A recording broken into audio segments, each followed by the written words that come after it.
السلام علیکم ورحمۃ اللہ وبرکاتہ۔ نحمده ونصلی علی رسولہ الکریم، اما بعد فاعوذ باللہ من الشیطان الرجیم، بسم اللہ الرحمن الرحیم۔ ربنا زدنا علما وفہما، رب اشرح لی صدری ویسر لی امری واحلل عقدۃ من لسانی یفقہوا قولی واجعل لی وزیرا من اہلی، اما بعد فاعوذ باللہ من الشیطان الرجیم، بسم اللہ الرحمن الرحیم۔ سورۃ طٰہٰ رکوع نمبر 5 سے ہم آج پڑھیں گے۔ بسم اللہ الرحمن الرحیم۔ وَلَقَدْ قَالَ، اور تحقیق کہا، لَهُمْ ان سے، ہارون علیہ السلام نے، مِن قبل اس سے پہلے،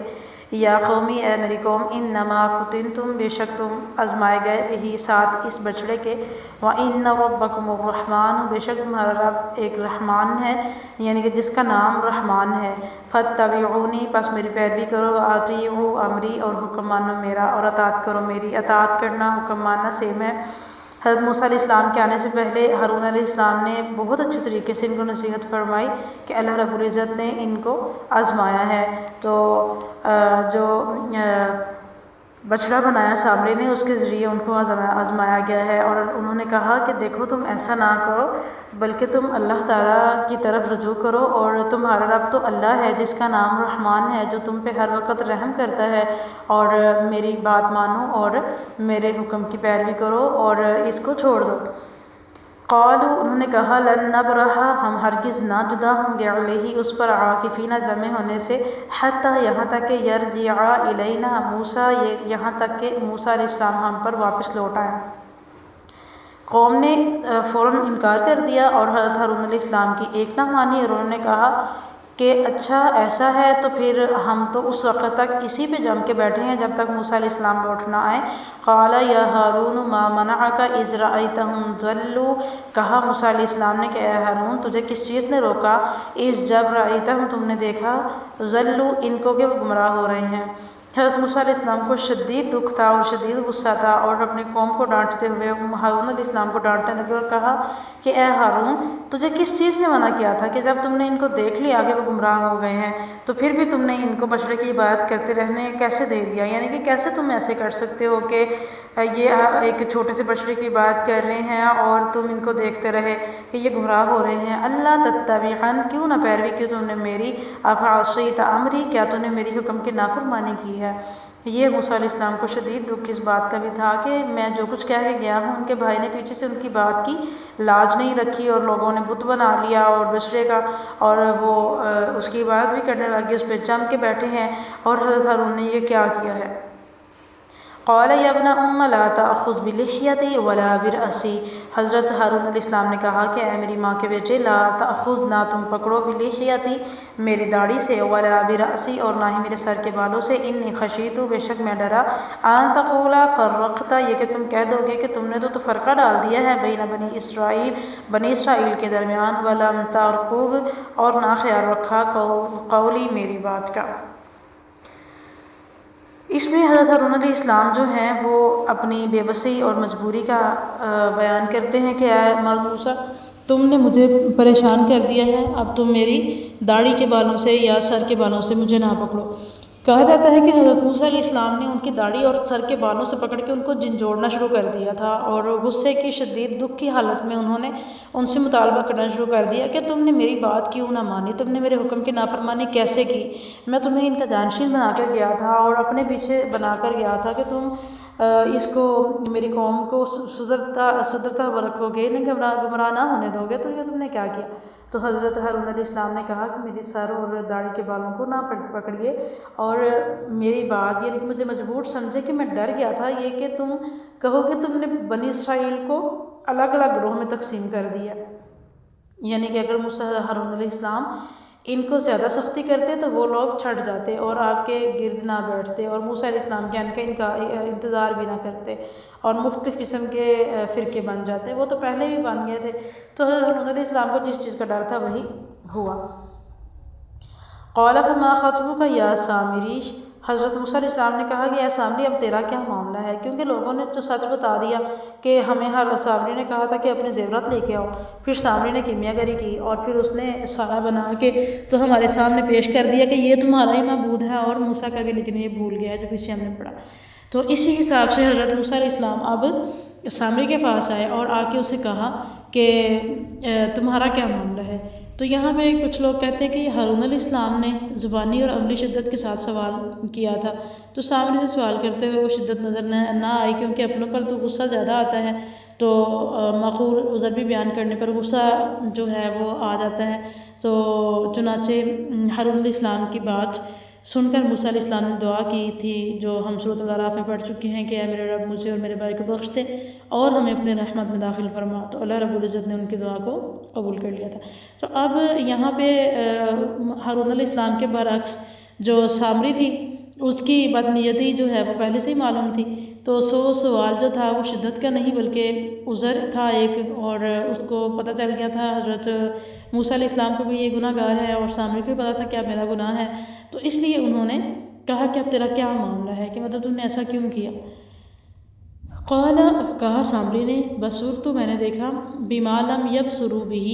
جو ان لوگوں نے نہیں دیکھا، فقبضت قبضۃ من اثر الرسول، بس میں نے ایک مٹھی بھر لی، مٹھی ایک فرشتوں کے نقش قدم سے مٹی کی، فنبذتها، اور میں نے ڈال دیا اس کو، وکذلک سولت لی نفسی، اور اسی طرح سے پھسلایا مجھے میرے نفس نے۔ اب سامری نے جو ہے وہ ساری کی ساری بات حقیقت بیان کر دی۔ کچھ لوگ کہتے ہیں کہ اس کا کیمیا گری تھی اور اس نے جو ہے وہ مٹی کے ساتھ کیمیا گری کی جس سے آواز پیدا ہو گئی، اور اس نے اس آواز کو جو ہے وہ اس کے اندر رکھ دیا کہ جب اسے ہاتھ لگاتے چھوتے، اور کچھ کہتے ہیں کہ وہ سیٹی وغیرہ کی کوئی آواز تھی جس میں جو ہے وہ ہاتھ لگانے سے، یا جس طرح بچوں کے کھلونے وغیرہ میں کوئی لگا دی جاتی ہے ویسل ٹائپ، کہ جب اس کو ہاتھ لگاتے ہیں یا پھینکتے ہیں یا بچے اس کو اس کے اوپر وزن ڈالتے ہیں تو وہ آواز نکالتا ہے، تو اس کے اندر گائے جیسی آواز جو تھی وہ پیدا ہو گئی تھی، تو اس نے یہ لوگوں کے زیورات پہ گلا کے اس کو ایک شیپ دے دی۔ قال فاذهب فإن لك في الحياة أن تقول لا مساس، حضرت موسیٰ علیہ السلام نے فرمایا کہ چلے جاؤ یہاں سے، فإن لك في الحياة، تمہارے لیے زندگی میں سزا یہ ہے کہ أن تقول لا مساس، یہ کہ تم لوگوں سے کہتے پھرو کہ مجھے ہاتھ نہ لگاؤ، وإن لك موعدا لن تخلفه، کہ تیرے لیے ایک وقت مقرر ہوگا جو کہ لن تخلفہ، کہ تجھے اس سے ہرگز خلاف نہیں ہوگا، وانظر الی الہک الذی، اور دیکھو اپنے معبود کی طرف، ظلت علیہ عاکفا، تو رہتا تھا اس پر جم کے بیٹھتا، لنحرقنہ، البتہ ہم ضرور اسے جلا ڈالیں گے، ثم لننسفنہ، پھر اسے بکھیر دیں گے، فی الیم، دریا میں، نسفا، اڑا کر۔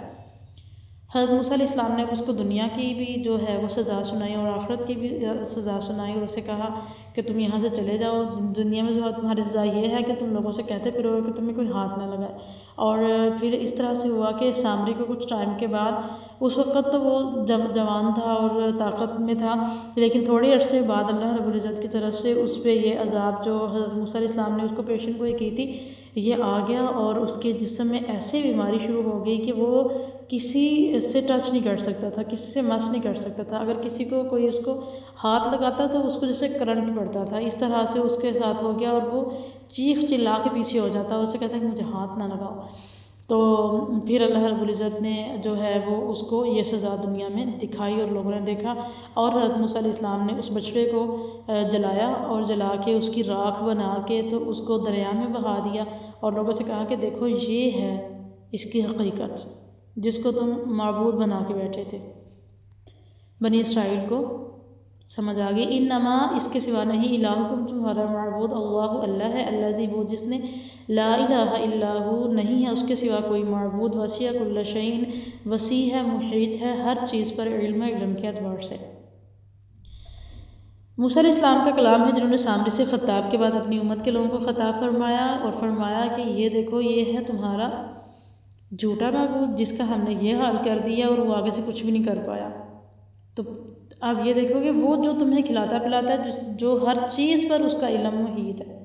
تمہارا الہ وہ ہے جس کا نام اللہ ہے۔ کذالک نقص علیک من انباء، اس طرح سے ہم بیان کرتے ہیں آپ پر خبریں، ما قد سبق، جو گزر چکی ہیں پہلے، وقد آتیناک من لدنا ذکرا، اور تحقیق ہم نے دیا من لدنا، اپنے پاس سے، ذکراً، ایک کتاب، نصیحت کے طور پر۔ کون سی کتاب تھی یہ؟ تورات کی۔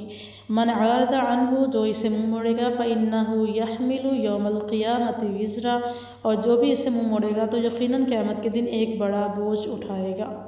یہاں پہ تمام کتابیں مراد ہیں، قرآن، تورات، انجیل اور زبور، اور ان کے اندر جو بھی شرعی احکامات اپنی قوم کے لیے تھے اور قرآن کے لیے قیامت تک کے لوگوں کے لیے احکامات موجود ہیں، تو جو بھی ان سے منہ پھیرے گا اور جو بھی ان سے منہ موڑے گا تو بے شک وہ قیامت والے دن بھاری بوجھ لے کر آئے گا۔ کس چیز کا بوجھ ہوگا؟ وہ گناہوں کا۔ خالدین فیہ، وہ ہمیشہ ہمیشہ رہیں گے اس میں۔ وساء لہم یوم القیامۃ حملا، اور بہت برا ہے بوجھ جو وہ قیامت والے دن اٹھائیں گے۔ یوم ینفخ فی الصور، جس دن پھونکا جائے گا سور، ونحشر المجرمین، اور اکٹھے کیے جائیں گے مجرم، یومئذ زرقا، قیامت والے دن نیلی آنکھوں کے ساتھ ہوں گے۔ سور پھونکا جائے گا تو مجرموں کو اس دن اکٹھا کریں گے، اس حال میں ہوں گے کہ ان کی آنکھیں نیلی ہو رہی ہوں گی، یعنی کہ جس طرح کسی کو مارنے کے بعد نہیں اس کی آنکھیں جو ہیں وہ سوج سوجی اور نیلی نیلی ہو جاتی ہیں، اس طرح سے۔ اور یہاں پہ پچھتاوے کی وجہ سے بھی ہو جائیں گی، اور سیاہ رنگت ہو جائیں گی، نیل گون کالی، کہ جس طرح دھبے پڑے ہوتے ہیں، تو یہ اس چیز کی پہچان ہوگی یہ لوگ مجرم ہیں۔ یتخافتون بینہم، آہستہ آہستہ باتیں کر رہے ہوں گے آپس میں، ان لبثتم الا عشرا، نہیں تم صرف 10 دن رہے ہو۔ اب یہ اتنا لمبا دن ہوگا، اتنا لمبا دن ہوگا کہ ختم ہونے کے تو کیا وہ درمیان میں جانے کا بھی نام نہیں لے رہا ہوگا، کیونکہ وہ 50,000 سال کے دن ہوگا، اور اتنا لمبا دن جو ہے وہ وہاں پہ سارے کے سارے لوگ اکٹھے ہوں گے، پھر رونا شروع کر دیں گے، پھر حساب کتاب شروع ہوگا، پھر کیا کچھ ہوگا، مطلب قیامت والے دن بہت بڑی چیزیں ہیں۔ تو آپس میں جب دیکھیں گے تو وہ کہیں گے کہ تم دنیا میں صرف 10 دن رہ کے آئے ہو۔ نحن اعلم بما یقولون، ہم خوب جانتے ہیں جو وہ آپس میں کہہ رہے ہوں گے، اذ یقولو، جب وہ کہیں گے، امثلہم طریقتاً، کہ سب سے اچھی راہ، ان لبثتم، رہے تم، وہ نہیں ہے، الا مگر یومن، ایک دن۔ ہم زیادہ جاننے والے ہیں جو کچھ وہ کہہ رہے ہوں گے۔ جب ان کا سب سے جو بڑا ہوگا یا اچھے طریقے والا ہوگا وہ کہہ رہا ہوگا کہ تم ایک دن کے سوا نہیں ٹھہرے۔ کچھ لوگ جو ہے وہ کہیں گے 10 دن رہے ہو، اور پھر جو زیادہ عقل مند ہوگا وہ کہے گا 10 دن کہاں، تم تو صرف ایک دن رہے ہو۔ تو اس طرح سے ہولناکی اور جو اس دن کی زیادہ وحشت ہے وہ بیان کی جا رہی ہے، کہ سب سے اچھے طریقے والا یہاں سے مراد ہے وہ شخص جو سب سے اچھی رائے والا ہوگا،